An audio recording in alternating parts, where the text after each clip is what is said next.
douce à l'eau salée des océans avec Jacques Ruggieri, architecte bionique et habitant des océans.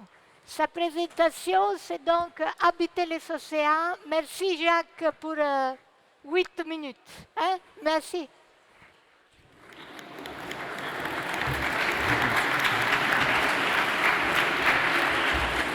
Bonsoir, je vais faire le maximum pour être bref. Au moment où nous célébrons le 500e anniversaire de la mort de Léonard de Vinci, esprit libre, je voudrais dans ce lieu prestigieux lui rendre hommage en partageant avec vous la passion qui m'habite. Grâce à lui, la mer, l'espace et l'architecture biomimétique. Dès mon plus jeune âge, Léonard m'a inspiré pour créer une architecture innovante liée à la nature. Ce précurseur du biomimétisme et de la bio-inspiration avait compris depuis longtemps, comme plusieurs l'ont exprimé d'ailleurs, que la nature était à l'origine des plus belles formes, des meilleurs matériaux. Ce biomimétisme, Léonard de Vinci, là aussi ça a été dit, l'enseignait à ses étudiants quand il leur disait « Allez prendre vos leçons dans la nature, c'est là qu'est notre futur ». Alors, je n'ai eu qu'à m'inspirer de la nature pour créer et construire des habitats sous-marins, comme cette première réalisation inspirée par le crabe araignée. Ou ces concepts architecturaux bio-inspirés que j'ai dessinés dans les années 70, de cités flottantes, de fermes marines, sous-marines, de musées ou d'hôtels sous la mer. Il y a aussi ce village sous-marin que nous avons conçu au large des îles Vierges par moins 35 mètres de profondeur pour 250 chercheurs océanographes. Et puis ce vaisseau bionique, Pulmo, véritable méduse, que nous avons créé pour l'exploration des abysses. Mais Galatée a été ma première maison sous-marine. Ah, ça ne marche plus? Voilà. Que j'ai non seulement imaginée, dessinée, construite, mais aussi expérimentée. Elle permet à 4 plongeurs dont j'ai fait partie, de vivre en symbiose avec l'univers sous-marin. Après Galatée, nous avons construit plusieurs maisons sous-marines, dont l'Hippocampe, comme Galatée. Elle est positionnée entre 2 eaux, tel un lubion, pour avoir un minimum d'impact sur l'environnement. Après avoir participé à plusieurs expériences de vie dans des habitats sous-marins aux États-Unis, nous avons construit et expérimenté en 1996 Océan Observer. Comme vous pouvez voir, il est inspiré du poisson coffre, autonome et dérivant dans les courants de l'océan Indien. On avait 2 missions, l'étude de la biodiversité en pleine mer et une expérience de survie sous la mer sur de longues durées.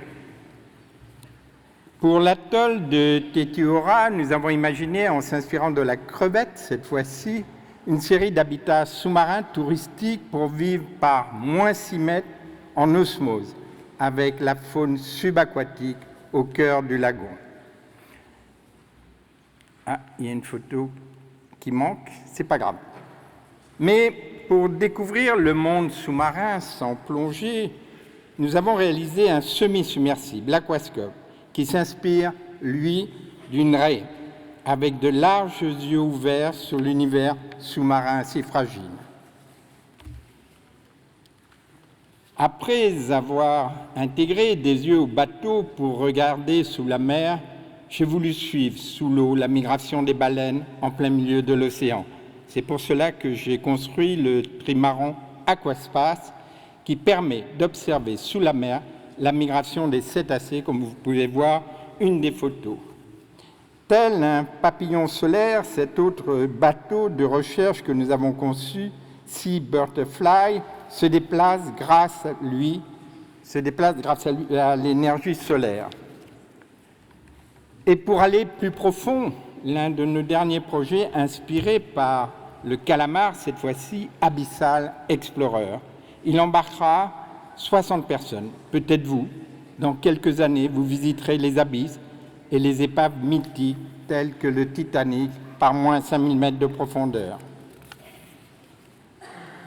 Mais mon projet ultime, la synthèse de 30 ans, de plus de 30 ans, de travaux, d'expériences, de vie en milieu extrême, si orbitaire, à la silhouette d'hippocampe, est une station océanographique telle la station spatiale ISS à vocation scientifique et éducative.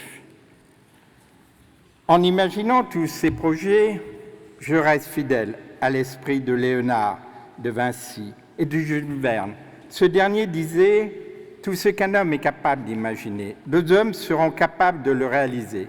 C'est donc dans cet esprit que j'ai dessiné la cité des Mériens, mobile et bionique à la forme d'une raie.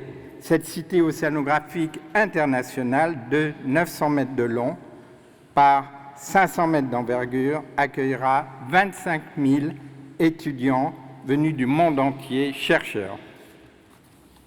L'architecture bio-inspirée nous a amenés à développer d'autres projets comme l'écomusée que nous construisons en ce moment à Moorea et celui de Kochi en Inde ou de Qingdao en mer de Chine. Ces projets ont été imaginés à partir de la nature.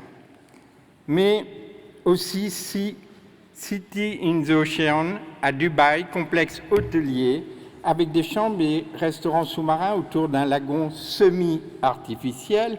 Les coques de 3 tours jaillissent de la mer et captent l'énergie solaire. Et puis nous avons aussi dessiné la Shell Tower pour Abu Dhabi.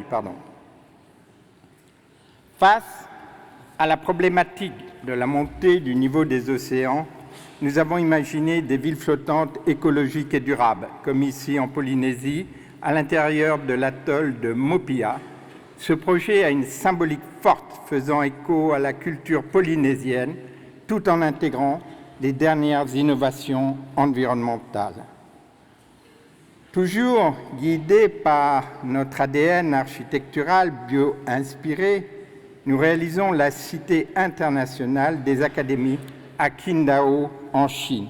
Ce bâtiment inédit s'inspire largement, comme vous pouvez voir, de la nature. S'étirant sur 1 km de long, il abritera un palais des congrès, un centre d'affaires, une galerie des arts et une tour de 380 mètres de haut. Je suis d'autant plus heureux de m'adresser à vous aujourd'hui dans le cadre de ce forum de Léonard à la Lune, qu'il y a 20 ans, j'avais dessiné pour le CNES l'un des 5 voiliers solaires d'une course fantastique, absolument fantastique, de la Terre à la Lune. Ce vaisseau était mu par les vents solaires. C'était une idée de Guy Pignolet du CNES. Malheureusement, on n'a pas fait cette course, mais dans le futur, j'espère qu'on y arrivera.